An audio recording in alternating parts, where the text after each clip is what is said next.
assalamu alaikum, namaste, sat sri akal. My name is Reena and you're watching the Azeeza show.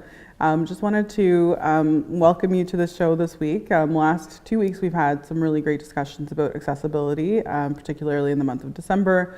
Now we're going to switch gears a little bit and start talking about something else that's very close to home, and that's food insecurity. So with me are my guests Reena, Reddy and Nikki McAlister. Thank you so much for being here. Thank you for having me. Wonderful. So I want to jump right into it. So, let's start talking. Can you please tell the audience who you are, what you do, and then we'll take it from there. My name is Reena Reddy, and I work at Daily Bread Food Bank. We work with agencies, which are basically food banks and meal programs. Some people know them as soup kitchens. And we distribute food across Toronto, and we support those agencies in providing dignified and respectful service to get free food across Toronto to those who need it, mostly people living in poverty. I also do some community organizing outside of my job. So I try to be involved in anti-racist movements in Toronto and support those communities and a few other things. So I'm trying to keep busy. And I guess in terms of who I am an immigrant. I was born in Dubai and came here when I was about 9. I grew up in Mississauga, so I'm at home right now. And I live in Toronto, and I'm genderqueer, so I'm part of the trans community. And yeah, I'm sure we'll get into that. Cool. That's great. Thank you. Welcome. Thank you. My name is Nikki McAlister. With Daily Bread, I'm a community engagement coordinator. With our agency relations department, we sort of divide the city up, and each coordinator takes care of and provides support to the member agencies that are in that area. So my area is Etobicoke, North Toronto, and a little piece of York. For the most part, I provide support to our member agencies with regards to how to provide service to those who are accessing our food programs. If I can, or if we're able to, open new food programs in those areas. Do some training. I provide CPI training at Daily Bread for our member agencies. And that's crisis intervention, exactly, right. Yes. Nonviolent crisis prevention and intervention training. And I also attend meetings to help support some of the issues that our communities are facing, those that are accessing our programs. So right now I'm part of the Lakeshore Affordable Housing Advocacy and Action Group. Okay. So yeah, that's pretty much what I do. Awesome. And I'm a single mom, and I have a 10-year-old daughter, and she takes up all the rest of my time. Awesome. Very cool. So why don't we, so you both work at the food banks. I mean, obviously you work with agencies that are offering these programs and services. So what does food insecurity mean? Why don't we talk about that? Yeah, that's a good question. It's pretty hard to define, actually. Food insecurity is at the crossroads of a lot of things, and often I think of it as a symptom of a bigger problem. People are not food insecure because they don't know how to get food, or they usually people can't afford food. That's kind of the crux of it. So right. Hunger is a symptom of poverty, and so food insecurity, people who are food insecure cannot access food securely. Right. So comfortably, culturally appropriate food, right. In a dignified manner. They're not having to choose between their food and their rent. Right. So that's kind of our definition of food security or food insecurity. But there are others. There's a movement around health and food. So food security sometimes can look like gardens, community gardens, and right. community kitchens, Right. nutrition programs. There's a lot of different groups doing a lot of different things with food Right. and interactions with food. I think for us, because we work at a place that we see a lot of people who don't have access to food, that tends to be what it is. But Right. I think people's definition of food security can look like a lot of different things, like For migrant sure. labor. For sure. Why is organic food so expensive? Right. But right. the certification for organic food is so expensive. It can look a lot of different ways. Yeah, and I guess depending on the community, it could also be like what they define as like the food deserts, right? Like just inaccessible locations where getting something from a fast food joint is cheaper than going and getting actual regular produce, right, from a grocery store. Right. Yep. Yeah, Mhm. exactly. And I guess the type of food access, so people living in the north may not have as much access to fresh produce as those who are living in the south, and it's such a big topic, I guess. There's so many different avenues that you can take with that, but ours is pretty, kind of precise with regards to people who living in Toronto who can't access food and what surrounds their ability to get or not get food. Yeah. Sure, and I mean, I think, given that we're talking about Toronto, I think, across Canada as well, there's lots of communities where this is still a challenge and a concern. So, let's talk about Toronto since we're here, and we'll focus on that a bit. Yeah. So, what are the statistics? How prevalent is this issue? How can you give us some idea about that? Yeah, we often don't. I feel like we don't have, as the public, we don't have an idea of the magnitude and the severity of hunger in Toronto, and hunger, poverty.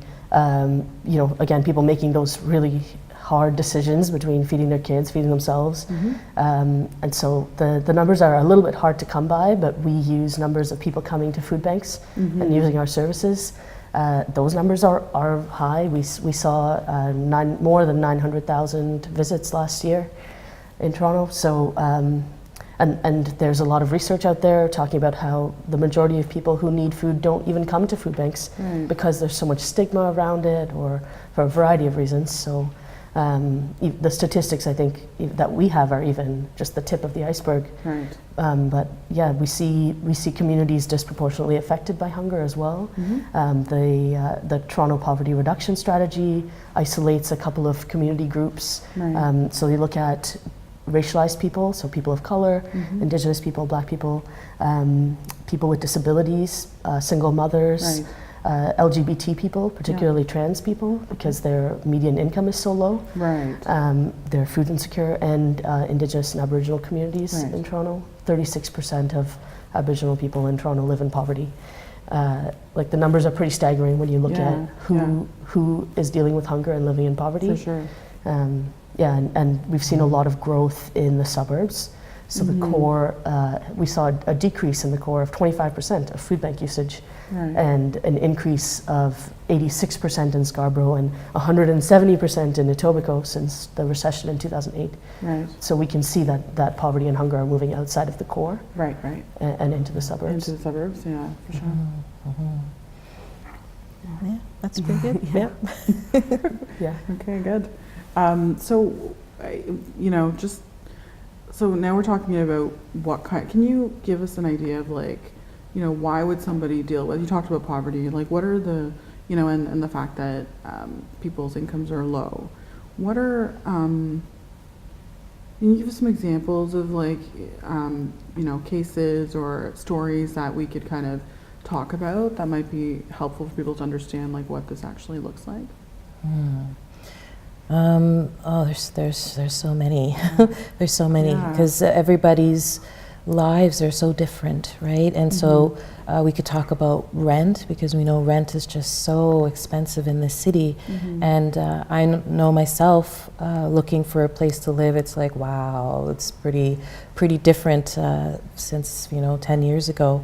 So we know that there's people who are living in living rooms, and that there are ads for people to rent out living rooms. And we know families where a family might be working in the evenings or doing overnights, but they rent out their homes so that people who are, need to sleep during the day, and that, they're sleeping in shifts, and, or multi-families living in a two-bedroom apartment because the rent is just so high. Right. And those people who are able to have their own homes for their own families are doing whatever they can to be able to pay that rent. So whether it's, I'm going to pay my rent and I'm not going to purchase food this week, and they're coming to the food bank, or they're saying, okay, I'm going to pay my rent, or I'm going to pay the extra school fees, right? So their kids can go on the school trips, or participate in the scholastic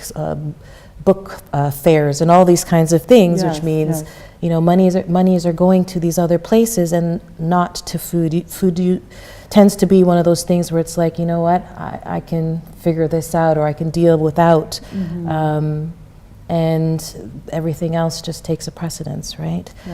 So that's like one area, and then you have the other area where people are going through mental health, a lot of stress. There's a lot of job loss happening. There's a lot of people saying, well, multitasking, so we're just going to make you do more work and not pay you, or a lot of part-time jobs, not a lot of like stability with that full-time with benefits. So people are working a variety of different jobs and still finding that they can't afford to pay their rent, or they can't afford to maintain their transportation to get to their job, like all of these things that are stressing people out. And the one area where they can say, you know what, I can do without, because at least I know that there's a food bank down the street, or hopefully they know there's a food bank down the street, and that can help alleviate some of that stress.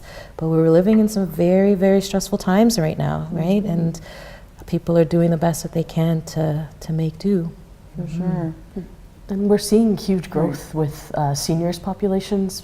I think over 60% of the people that we see are identified as having a disability.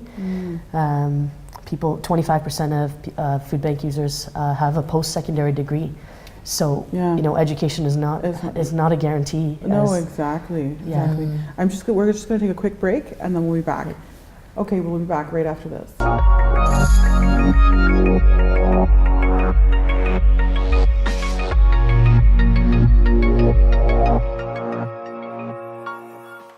Hi everyone, welcome back to the Azeeza show, and we're just talking about food insecurity with our two guests here.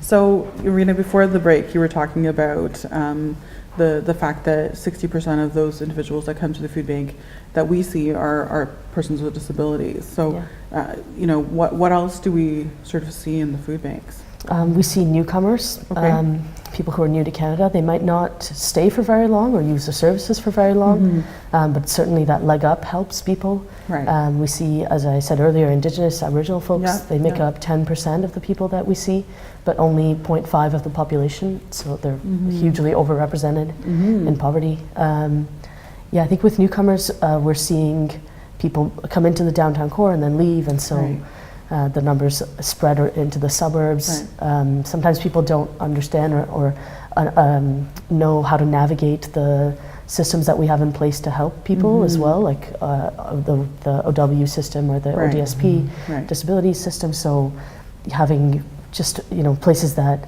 within food banks that people can go and say, what is this? Or, I need furniture. There's places where you can get free glasses, furniture, mattresses. That can really, you don't have to spend that money. Which is great. And then you can buy food, Yeah, absolutely.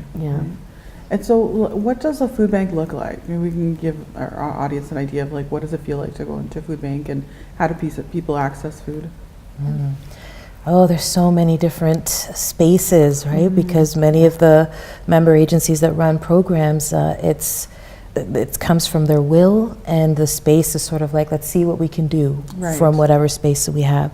So we can have food banks running out of like very, very tiny little rooms where they're handing out food through a window or something like that, to a large church basement where they might have had a gym or some sort of community space, and they could have tables set up in the center where people are eating, cooked food and sitting down and talking and socializing, and around the outside is where they're collecting their food to be able to go home. We have multi-service agencies where when you're coming in to picking up your food, you're having access to other services, so dental services or housing services or other kinds of medical services, or just someone to talk to. So the spaces that we support, they're so varied. What we try to do at Daily Bread is just ensure as much as possible that people, when people walk in, that they receive respectful and dignified service, that they're just respected and thanked and welcomed into the space, and it's understood that we kind of like in solidarity, right? We understand, we're going to do our best to help and break down any barriers for people feeling uncomfortable coming in the space. Just say, come in, the food is here. This is Right. one thing off of your stressful plate that we can take, right? Yeah, for sure. And Yeah. is the food, do you find that the food's accessible to different community groups? And like, what does that look like? Also, like, I know at Daily Bread we have like a number of, there's a farm to table type program too, which is quite exciting. I had a chance to go on one of the trucks to the farms to see how that came, and how the stuff got back. So that's kind of interesting. So what do you think? We try to have low, as Nikki said, low barrier programs. Right. So we don't do any kind of means testing or proof of address or income, or Right. there's no qualifiers. People often think, well, am I poor enough to come, or all of that. Like there's no qualifiers. If you need food and you know whether you need it or not, Right. you come. And we have best practices that try to open up food banks to the people who don't use them. Right. And a lot of times that is like our communities of color, where there's a lot of stigma around it. I know for my family that would have been a really, really hard thing to do and to talk about. For sure. Having translation, really simple things that anybody can do at any kind of program, having translation and signage and talking openly about how food is a human right. It's not, we facilitate your right to food. Yes. When 40% of our food goes into the garbage that we produce in Canada and North America. So, Right. it's not, there's no scarcity of food in Canada. It's that it's not going into people's hands, or they're not earning enough money to buy it. And so, Right. so we look at in looking at specific needs of communities. All the meat that we purchase is halal, which is why it's great to donate money, because then we sure. can actually buy culturally appropriate food, and like rice instead of pasta or mac and cheese and things like that. Right. And I mean, and then we'd also be open to like getting donations from like ethno-specific like Absolutely. companies too, right? Yeah. We could give flour and rice and stuff like Yeah, that. yeah. Anything that any time people get involved in their own communities means that the service becomes more relevant to that community. For sure. So if South Asian people went into a food bank and made decisions for that program, then it would then be much more relevant. The service would Sure. cater to South Indian communities. Just Right. like when men make women, decisions about women's bodies and rights, and it's difficult for them to understand that Right. perspective. That it's so when you see clients serving clients, as we call them, or people who use their services, helping each other, or communities coming together and running programs, then you start to get better service. Yeah, for sure. And I know that Nikki had gone to one of the food banks in Scarborough, and I think we saw each other there. Yes. So I had there it was different, right? It was like some of the residents of the community who were also accessing the service were volunteering their time. Oh yes, Right? The Was that- majority of them, yeah, Right, the majority of okay. them lived in the community or were part of the community, and were also accessing food from the food program, Right. and also volunteers. So it's a great program because you have that involvement. The people know. There's more interaction with people because they know each other. So it's sort of like, okay, I know what this person's situation is. I know the different kinds of food that they may or may not need, or even to the point where I know this family is really ill, they can't make it here right now. So Right. we're just going to make sure that they get that food. And Oh, that's so it's it really does build quite a bit of community there. So yeah. I remember growing up, our family, we went through some difficult times as well. We grew up in subsidized housing. We had a large family, a number of younger siblings and stuff. And like my parents would not go to the food bank. That wasn't even a question, right? Like we would rather eat rice and lentils and what we call dal or whatever for long periods of time, but not access it.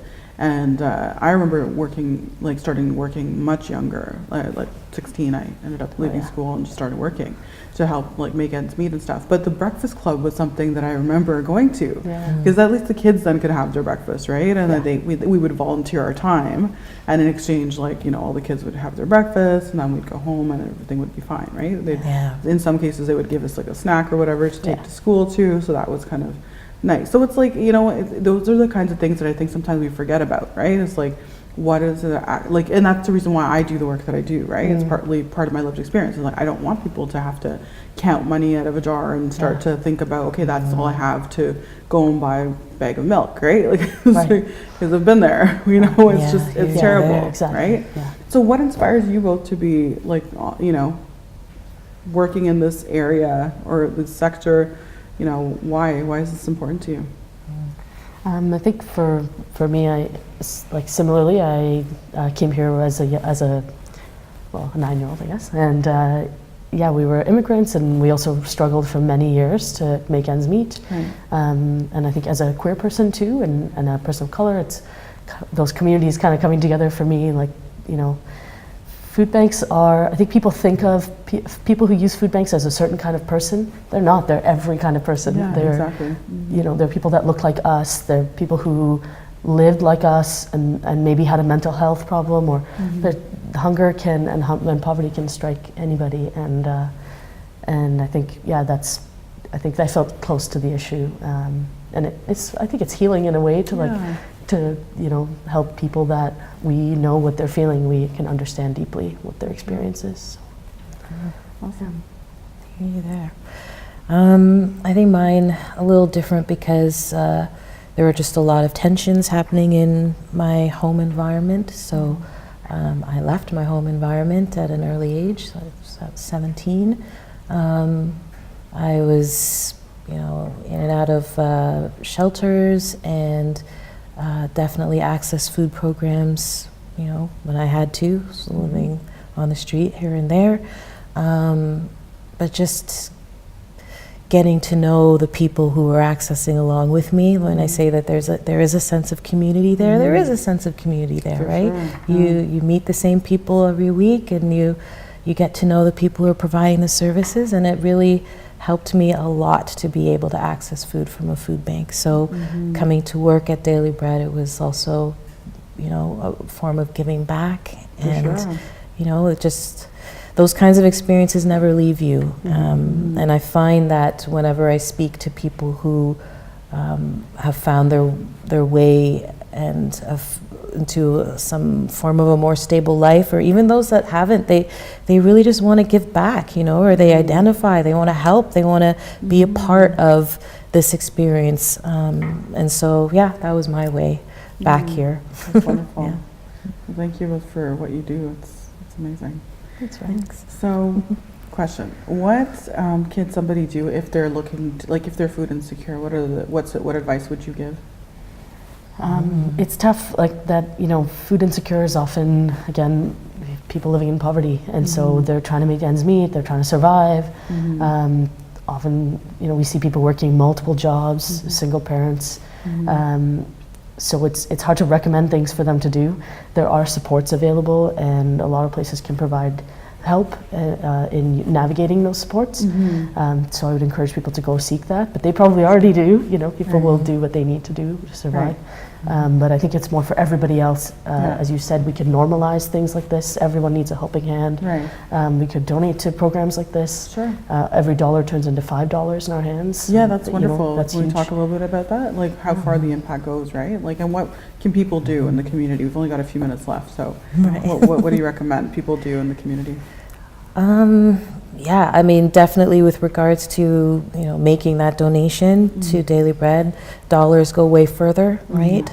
Outside of doing that sort of direct donation piece of it, I mean, get to know how your community, you know, works, not just your own sort of bubble in your community. We do tend to live in a lot of bubbles, and we don't see the people who are really struggling. So what's going on for them, right? What can you do to try and help make their lives a little bit easier? And therefore, you're doing some great work there too. Excellent. And speak with them, stand with people Right. in your community, use the power and privilege that we have to speak, you know, for the rights of people that don't have the time to speak or the sure. voice. So.